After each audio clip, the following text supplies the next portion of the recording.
நபி ஆதம் அலைஹிஸ்ஸலாம் வரலாறு. சொர்க்கத்தின் வாழ்க்கை. அல்லாஹ் முதலில் நபி ஆதம் அலைஹிஸ்ஸலாம் அவர்களை படைத்தார். பின்னர் ஹவ்வா ஏவாள் அவர்களையும் படைத்தார். அவர்கள் அழகான சொர்க்கத்தில் வாழ்ந்தனர். அங்கே பல இனிய பழங்களும் அமைதியும் இருந்தது. தடை செய்யப்பட்ட மரம். அல்லாஹ் அவர்களிடம் கூறினார், இந்த சொர்க்கத்தில் உள்ள எல்லா பழங்களையும் சாப்பிடலாம், ஆனால் இந்த ஒரு குறிப்பிட்ட மரத்தின் பழத்தை மட்டும் சாப்பிடாதீர்கள்.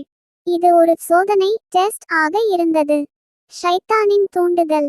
இப்லீஸ் ஷைத்தான் ஆதம் அவர்களை ஏமாற்ற நினைத்தான்.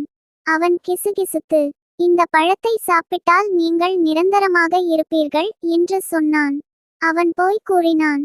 தவறு நடந்தது.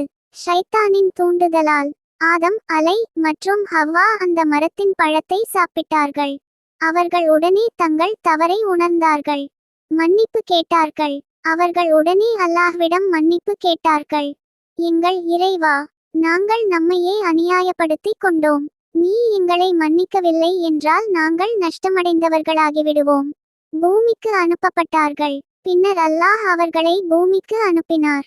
அங்கே மனித வாழ்க்கை ஆரம்பமானது. நபி ஆதம் பூமியில் முதல் மனிதரும் முதல் நபியும் ஆனார். கற்றுக்கொள்ளும் பாடம். தவறு செய்தாலும் உடனே உணர்ந்து அல்லாஹ்விடம் மன்னிப்பு கேட்க வேண்டும். அல்லாஹ் மிகுந்த அருளாளன். சப்ஸ்கிரைப் பண்ணுங்க, லைக் பண்ணுங்க, ஷேர் பண்ணுங்க.